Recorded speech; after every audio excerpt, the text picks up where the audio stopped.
Hi, everyone, and welcome to Automated Threat Intelligence Correlation. Today's webinar is sponsored by Snowflake and produced by SmartBrief. My name is Keith Ward. I am with SmartBrief, and I am excited to be your moderator for this amazing event today. But before we get there, I need to cover some housekeeping items for you. First up, we want your questions. Just drop them in the questions box in your webinar control panel, which is also the place to let us know where you're logging in from. Do that now, as we love to hear where you're from. Now, that Q&A panel is also the place to let us know about any technical issues you might be experiencing. If you can't hear something, if you can't see something, if things are just going screwy, give your browser a quick refresh or two, and that should fix it. If it doesn't, let us know in the Q&A, and one of our fine folks will jump on and help you out. Okay, up next, check out the handouts section. Now that's right next there to the questions tab. There you'll find a link to Snowflake's overview of the AI data cloud for cybersecurity. Now that sounds tasty. Download it now. And finally, at the end of this webinar, we are going to be giving away a $250 Amazon gift card to one lucky registrant. Now, you do have to be in attendance during the entire live event to qualify for the prize, the official terms and conditions of which can be found also in that handout section. Just scroll to the bottom and you'll find the details right there. And with that, folks, I got all that boring stuff out of the way. It is time to get to the main event, the reason you're all here right now. It is my pleasure to introduce you to our presenters from Snowflake, Prasant Kamini, Senior Security Engineer, and Paul Morissette, Principal Security Engineer for Threat Intelligence. They are ready to go right now, so I am going to turn this over to Paul. You have the floor. Thanks all for joining us here today. We're excited to share some of the great work that's been going on here at Snowflake related to our risk-based approach to vulnerability management. My name is Paul Morissette. I'm a principal threat intelligence engineer here at Snowflake. I'm joined today by Prasant. Prasant, do you want to take a moment to introduce yourself? I'm a security software engineer on the security platform engineering team at Snowflake. All right, thanks, Prasant. Prasant has really been the brains behind much of the technical implementation of this effort throughout this project. So having him here together with us today is great. I'm kind of the idea guy behind the project, but Prasant has been critical to actually turning my good idea fairy concept into reality for us. Today's agenda is pretty simple. I won't bore you all by reading through each bullet point, but we'll be providing a brief background on the project, provide some of the rationale behind our efforts, and then Prasant will be providing details on the technical implementation architecture and the data model that supports all of this for us. And then he will be taking us through a short demonstration of a few use cases that we've derived through our experience here at Snowflake. At the end of the webinar and session, we'll be providing some of the roadmap for the future that we envision with future state and future opportunities that we see for expansion of the solution here at Snowflake. So in a nutshell, what we've done is to begin to really harness threat intelligence and threat intelligence derived data from external partners and other collection sources, along with vulnerability disclosure and intelligence data, primarily at this point provided by our Flashpoint partner and their expansive vulnerability intelligence database. We've married that data up with internal asset data from across Snowflake to automate the detection of vulnerabilities that affect these assets. And this has enabled us to do this at scale beyond a single solution or single platform-based approach. As we'll be demonstrating shortly, we have additionally built a Streamlit application that allows us to visualize this data and enable research and analysis of the vulnerabilities that we've identified as present in our environment. And Prasant will be showing us this Streamlit application as part of the demonstration to come. We've noticed that in many organizations, not just here at Snowflake, it's been very challenging and time-consuming for security teams to investigate whether a newly disclosed vulnerability affects a single given environment. We know that security teams here at Snowflake and abroad have increasingly struggled with prioritization and being able to accurately determine which of the multitude of new vulnerabilities that are disclosed each day actually impacts our environment. And the criticality of the assets impacted by these vulnerabilities is a real challenge. A future challenge exists in determining which of these vulnerabilities is truly exploitable and therefore poses a true risk to the organization. So our approach has been to take traditional vulnerability management and increasingly adopt this risk-based vulnerability effort. This approach harnesses the power of threat intelligence and helps provide context and enrichment and information to what has historically been a disclosure-based vulnerability management approach. This has allowed us to drive prioritization and remediation and enable the decision-making process based on these true risk factors. Some of these enrichments that we have captured include factors such as whether known exploits exist in the wild, if active exploitation has been observed, and whether the vulnerability has been targeted by major threat actor groups, APTs, and the like. This has enabled us to improve our focus on mitigation times and SLA, and helped us to kind of step away from a traditional CVSS-based approach to vuln management at large. So, Paul, specifically related to CVSS, right? In traditional vuln management, we use CVSS, and CVSS does have parameters such as exploit code maturity, attack vector, attack complexity. It also has a way to customize the score using, like, firstly the temporal vector with new parameters that come to light. The temporal score evolves, but also with its environmental score, right? We can add our own sort of customization to that attack, to the CVSS vector. And so CVSS does provide prioritization, it gives us a data point for prioritization of vulnerabilities, right? But additionally, we'd like to have even further context, specifically to do with the volume of the exploits out there specific to this vulnerability. Additionally, the threat actors behind certain vulnerabilities. If it is a nation state threat actor, we'd like to expedite our remediation processes. And so, yeah, this plays a big, so threat intelligence adds that context, right? CVSS, while it does a good job of giving us a parameter for prioritization, it can't be the parameter and the sort of end all be all sort of a parameter for prioritization, right? Hence, threat intelligence becomes very important. And yeah, that's where I think this effort has really changed the direction of how we do vuln management. Yeah, 100% agree. I think the industry has realized a lot of what you're describing, and in that basing a vulnerability management approach strictly on CVSS scores is kind of a legacy kind of approach, a legacy action. And I think the adoption of intelligence factors and intelligence enrichments is what really is a key differentiator here within our solution.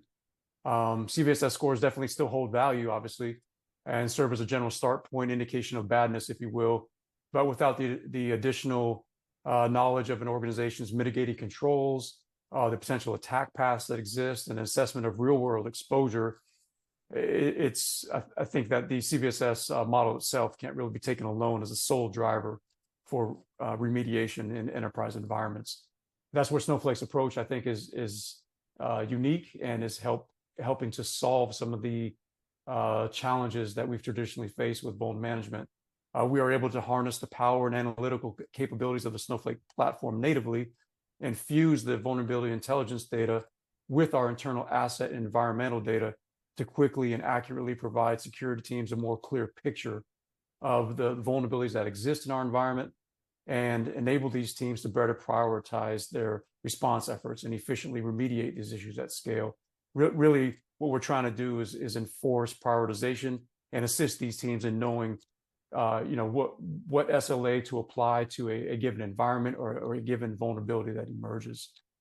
So the core intelligence enrichments that we've identified are the following. Early warning of these disclosed vulnerabilities, the detection of available exploits, indications of active exploitation.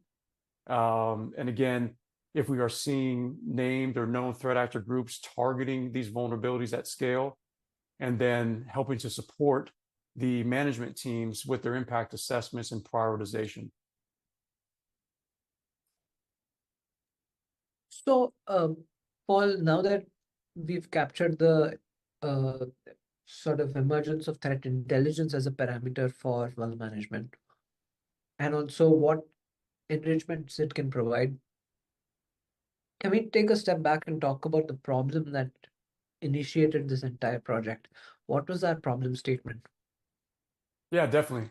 I think initially, going back even a couple of years, we ran into the situation where we were trying to manage what we have termed headline events, where major vulnerabilities had been disclosed and were kind of setting the internet ablaze.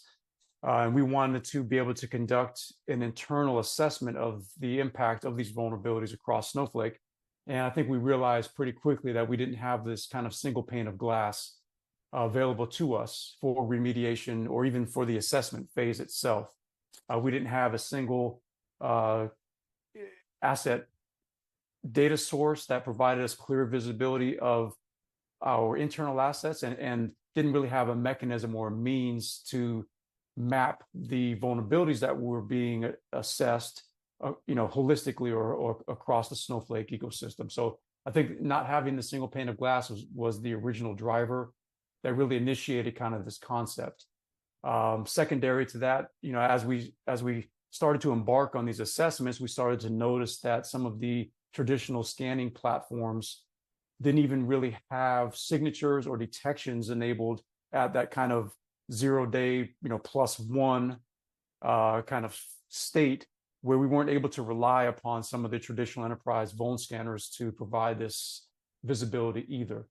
And I think that really highlighted this lack of fusion that we identified, where we saw early disclosure, we saw vendor advisories, we saw even sometimes chatter across some of the deep and dark web marketplaces and forums about vulnerabilities, but weren't able to successfully detect them within our environment.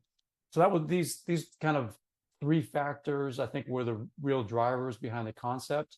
And this is really why, from a threat intelligence perspective, we kind of initiated this conversation early on so that we could hopefully improve the situation for Snowflake security.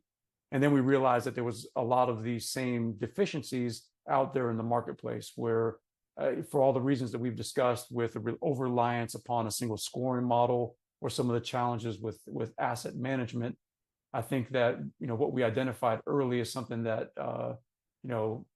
also permeates across the industry for the most part.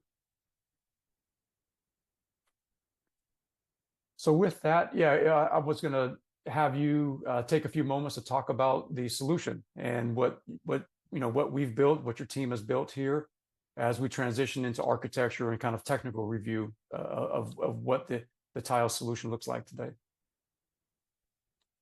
Yeah, so moving to the architectural piece,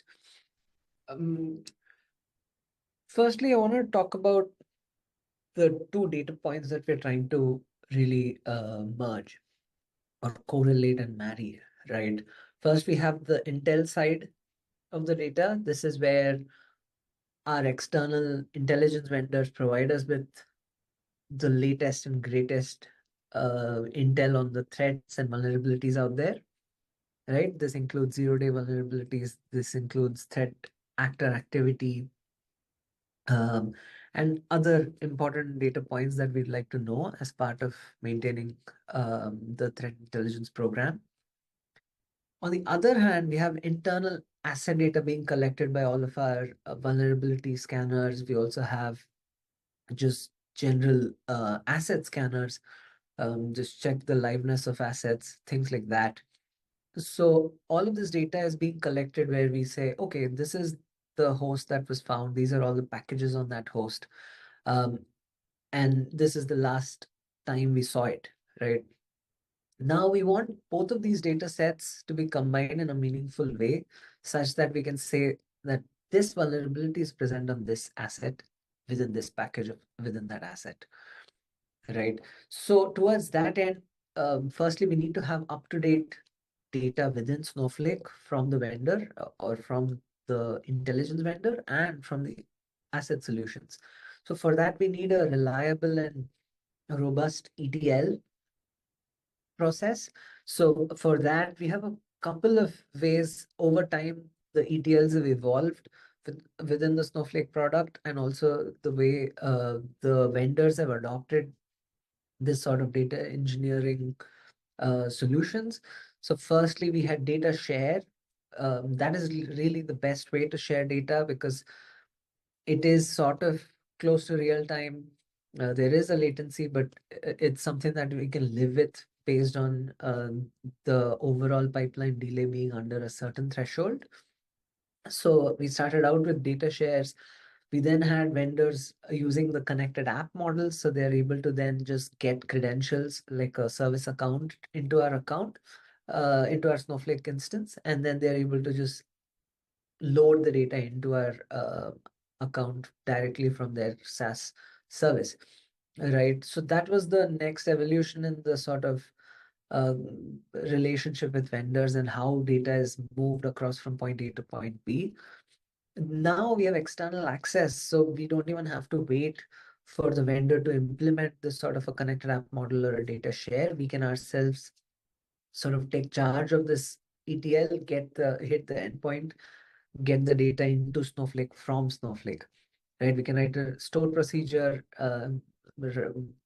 use an external access integration, hit the endpoint, API endpoint, and fetch the data directly into our Snowflake tables. So that is how we get the raw data in, right? And that is what is shown through those green arrows here in the first part, where we get the Intel data, get the asset data. So for the Intel data, we have multiple vendors. Right now we use Flashpoint, but we want to expand to multiple other intelligence vendors. On the asset data side, we have again multiple teams within Snowflake that use various asset scanning solutions, right? We have Wiz, we have Orca, we have Sift or SBOMs that are built via Sift. Then we also have OS Query aggregated with Fleet. Now, all of this data represents the various silos within the organization, but then we are able to fetch all of them into one single pane of glass, into one sort of table, and then follow one data model. So we have all of these data models, like data model standards for cybersecurity data. So we have OCSF, that is one framework for specifications related to what columns should exist in an asset data row. Additionally, we have vulnerability data schemas. We have OSSF, OCSF that again prescribe like a vulnerability data schema. So what columns should exist in a vulnerability row within the database. So these specifications make our job a little bit easier in that we know what columns must exist, and we just need to ensure that the vendor adheres to those standards, right? So that we essentially lock the data model, and then solutions can come and go. We don't have to be locked into a specific vendor. We have a plug and play model of sorts, right? That is to do with the preparation of this initial raw data. Now that we have the raw data, we need to model it. That is where, again, we are able to use dbt to do the data modeling. And then dbt is able to then mold that data into a certain form, meaning that we do the join. For the join specifically, we use like these three data points, specifically vendor package version information. Any sort of vendor will have that information of the vulnerability impacts this vendor, this package, and this version of that package, right? But let's say they are more adherent to standards such as CPE or PURL. In that case, we are able to then, if we don't get a match on the vendor package and version, we then match on the CPE. If we don't get a match there, we then match on PURL. And if still no match, we now know that that vulnerability is not present in our asset data, right? So the beauty of this solution is in the simplicity of a simple SQL join to do vulnerability scanning, right? And again, now on the next part of the pipeline is where we then get the output of that correlation for various orgs within the overall organization, right? So we have sub-organizations like products. Each product may have its own security team and have its own attribution and security mitigation processes. So we are then able to produce the output table for that process and then hook into the respective process of that team, right? So on the product org, we may have like different teams. On the corporate side of the organization, we may have different processes and different solutions, and we're able to hook into that process to essentially hook into their remediation processes. So that is how we are able to then present that data into a pull model or a push model. We can push alerts to that team, or we can present it as a streamlit interface and the teams can pull that information on an ad hoc basis, right? So that has to do with the high level architecture. Let's look a little bit into the correlation logic, zoom in a little bit. So we have these various data sets on the asset side. We are able to then join each of these data sets individually with the Intel data. And so that produces a data model per asset data set, right? And then we can join all of these together into a unified view and present that for searching and indexing and like any sort of pull model that I talked about. The user can then consume information that they care about, filter it, and then query for only that information, right? So essentially what we showed in the high level is that we join the Intel and asset data, but this is how we actually perform that join. We do that at a data set level. We join Intel data with each asset data set individually, and then combine the results from all of those so that a team like threat intelligence that oversees all of these various products, they are then able to get an aggregated view across the organization.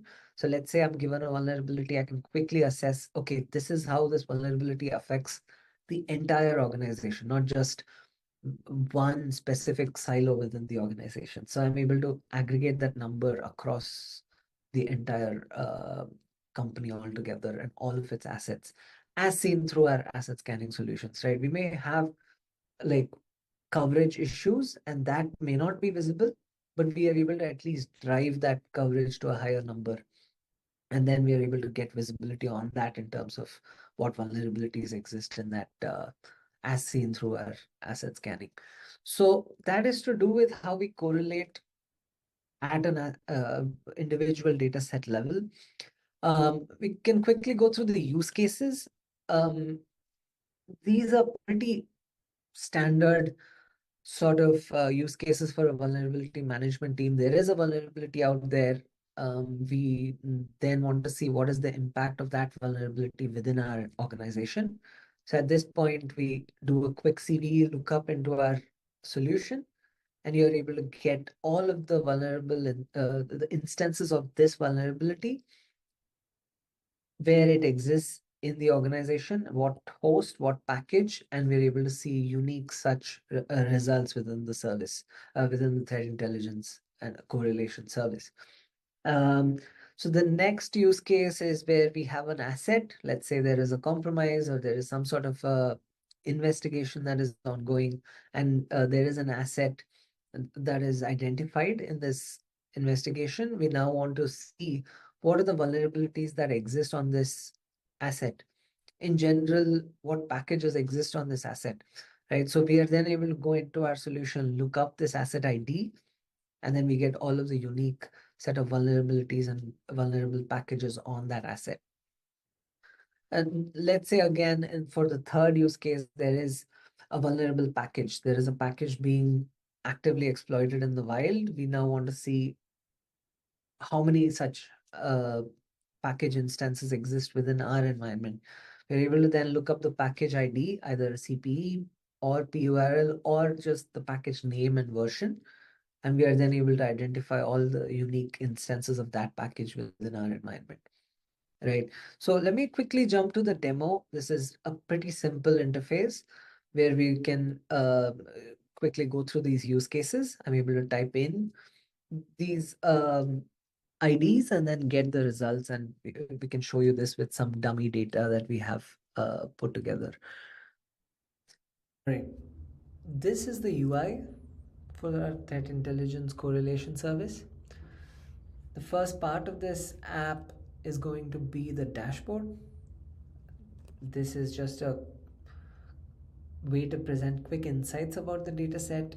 So we have the intelligence data, asset data, the joint data set is then presented, and this dashboard is just aggregations about that data set. So the total number of Snowflake, total number of vulnerabilities in our assets, total compute instances affected by some vulnerability.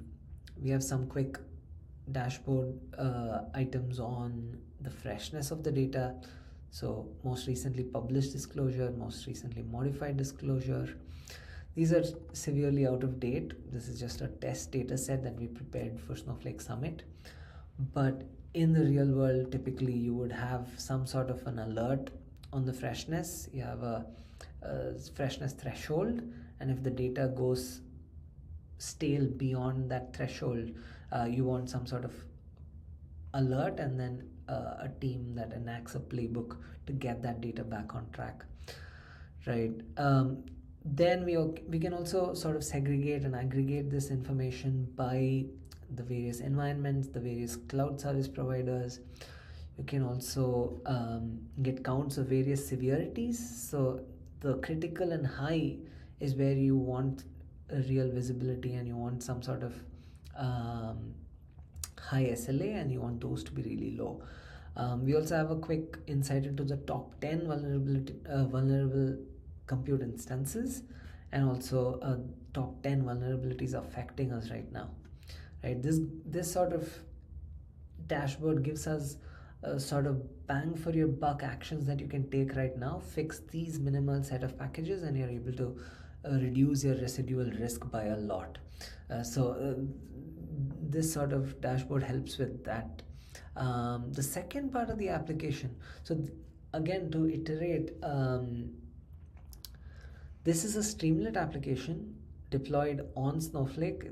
It's accessible directly from your Snowflake account once you've deployed it all, as given in our quick start guide.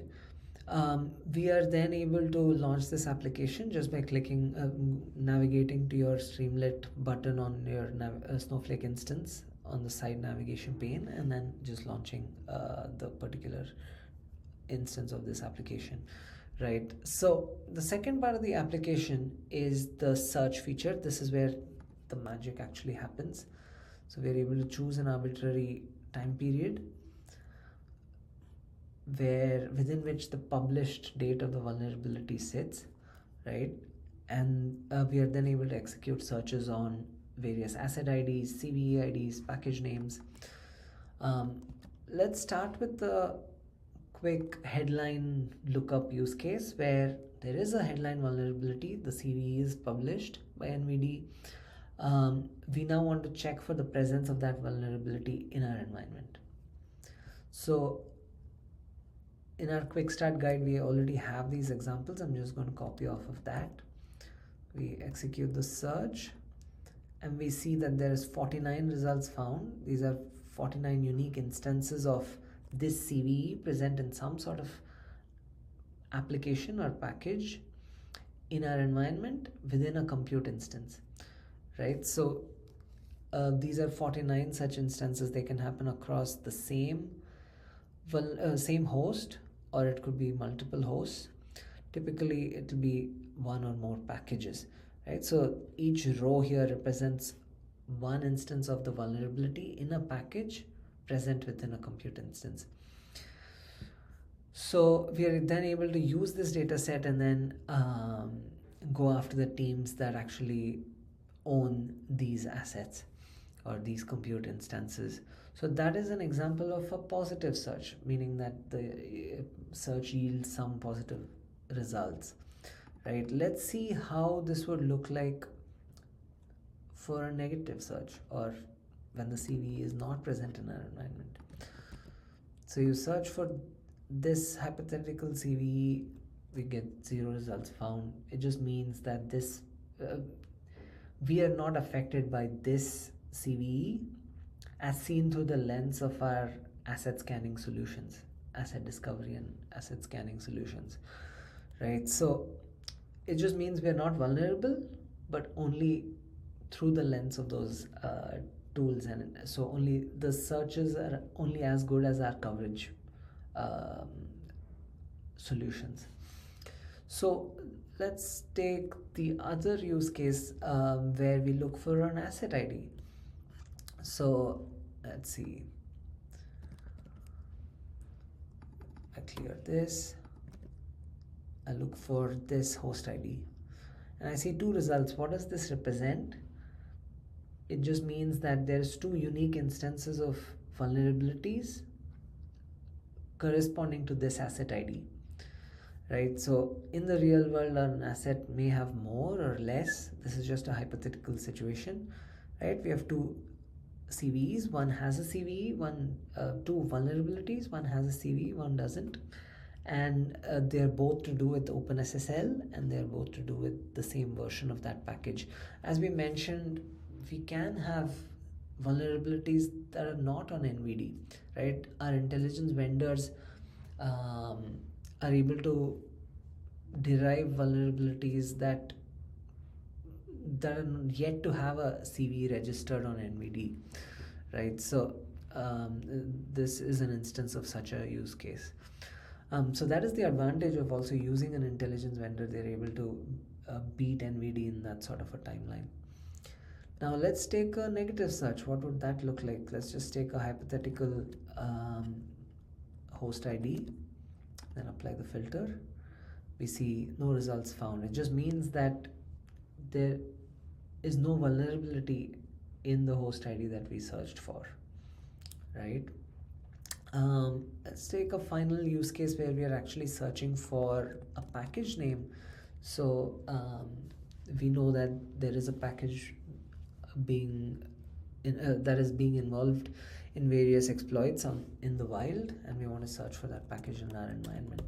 So let's just say we search for OpenSSL, and we see 94 results.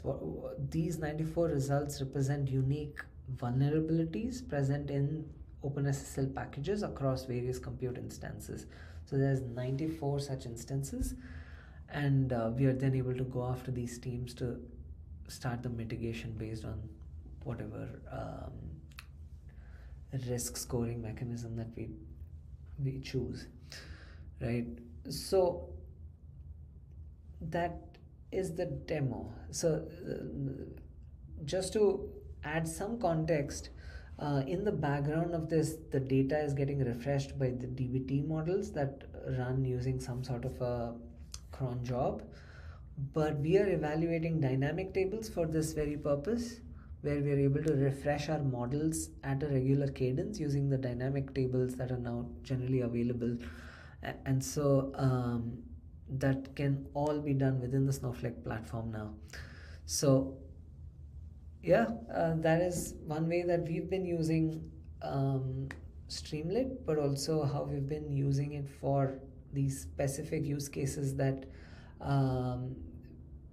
we want to execute each of these searches, and we use the Streamlit front end. It's been pretty effective so far, and it has aided us in various investigations. So that is the demo. We use the application to execute our use cases, and this is how a typical security engineer's day would look like, where they type in these things, get the results, and then push those for remediation, right? So that was to do with the service and the sort of technical details. But can we take a step back, Paul, and talk about where we see this product going in the future? What do you see as an ideal roadmap for where we are headed? Yeah, for sure. And thanks for that, Prasant. I think the beauty of the solution that your team has engineered is that it is extensible, right? And as you mentioned, the ability to kind of plug in and plug out data sources to bring on new asset inventory sources, and really the magic of the model that you guys have developed. I know early on we faced a lot of challenges with normalization from these scanning solutions. And I think as we embarked on this effort, we're kind of surprised about some of the challenges that we faced with standardization around Perl or package URLs and CPEs and maybe limited vendor adoption of these things. So I think the beauty of the solution that your team has engineered is that it provides us this kind of durable architecture that we can then build upon. And that's really what kind of we envision from a threat intelligence perspective is kind of, okay, now that we have this basic functionality, what's next? And that's really kind of these the future that we envision or that we see integrates enhanced visibility on assets and integrating Snowflake's asset identity prioritization framework, which is basically a weighting model that allows us to pre-compute assets themselves, whether that's assets or identities across Snowflake holistically, pre-compute their based on a scalar value, pre-compute their criticality to the organization. And integrating that framework, I think, will be critical to help us even more rapidly identify impact and be able to get the prioritization and SLA markers in front of the responsible parties more quickly and more accurately. Part of that will be an expansion of our asset inventory data sources along with this AIP integration. And then the other piece of this is, as I was mentioning, because of the model that your team has built, we can plug in new advisory sources, new vuln data sources, new intelligence sources, and continue to build upon kind of this foundational structure that the team has built.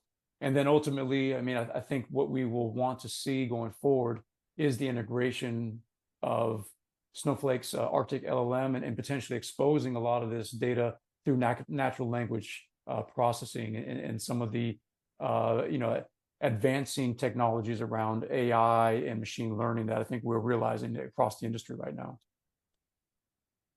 So that is very interesting, specifically with respect to integration with the Snowflake Arctic LLM. We talked about this a couple of years ago where we were like, oh, wouldn't it be nice if we can just ask questions about this data in natural language and get answers related to what are the counts of vulnerabilities, what is the impact of a vulnerability generally as to how many instances there are, but also how many organizations are affected, right? Like I want to aggregate that data up to at a leadership level or at a service level or at a team level, right? So these kind of quick aggregations are what executives want. And exposing this via an NLP interface, I think, is a really good way of making that happen. Another thing I found very interesting, that I thought warranted a little bit of unpacking is the first point where we talked about AIP. So AIP is a different service, right? Not all assets have to be treated the same. Let's say a threat detection identified asset 1, and that has a certain priority, and a different detection identified asset 2, and that has a totally different priority. They can't be treated with the same SLA, even though it's the same detection, because they have different priorities, and we want to fix assets that are of higher priority quickly. While this seems pretty intuitive, there is no framework, there is no standard in the industry that allows for this. I think the closest that we have is the CVSS environmental vector, where you can assign a different vector for each of your environments to show the difference in the gradient in sort of the priority. But now with threat intelligence being injected into this, so asset AIP will be a customer of threat intelligence, right? Where they can then take the data points from threat intelligence and use that in the prioritization matrix. So they're able to then draw this gradient with much more context. as opposed to just saying this asset is more priority or this asset is higher priority. They now have threat intelligence context to make that sort of a judgment. And I think that is super critical and that is super powerful in our world. Yeah, 100% agree. I think that the integration of these types of services and really, I mean, the basis for this whole effort was really to fuse intelligence into this process. And I think your team has done a remarkable job in really implementing kind of the vision and building these models that allow us to expand and to grow the project and the solution here at Snowflake. So with that, I think we will go ahead and close. Thank you all very much for joining us. Hopefully this has been informative. Prasant, thanks for your time. I know you're very busy, but I definitely appreciate you and your team and all the support that you provided throughout the duration of this project. And as we go on and seek to achieve some of these roadmap items, I know that you're going to be critical to solutioning this for us. Thank you all for joining us out there. Again, hopefully that this was informative, and we look forward to connecting with you all again.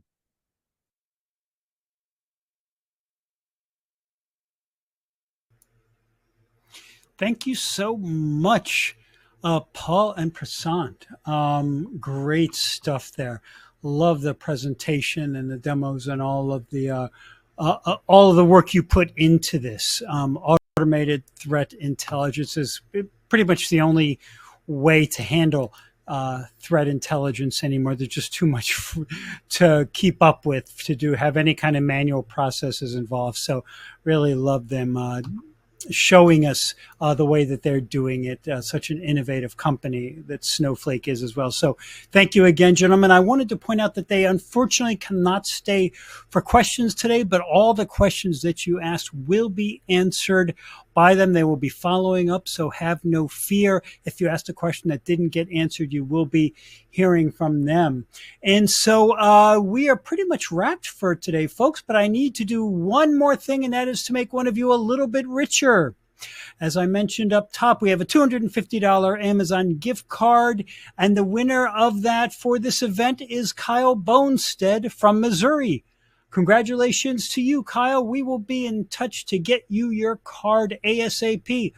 And with that, folks, on behalf of the Smart Brief team, I want to thank Snowflake for making this event possible. Thanks to you, the attendees, as always, for being here, for your great questions, for your interest in this topic. Hope I can see you in the next event.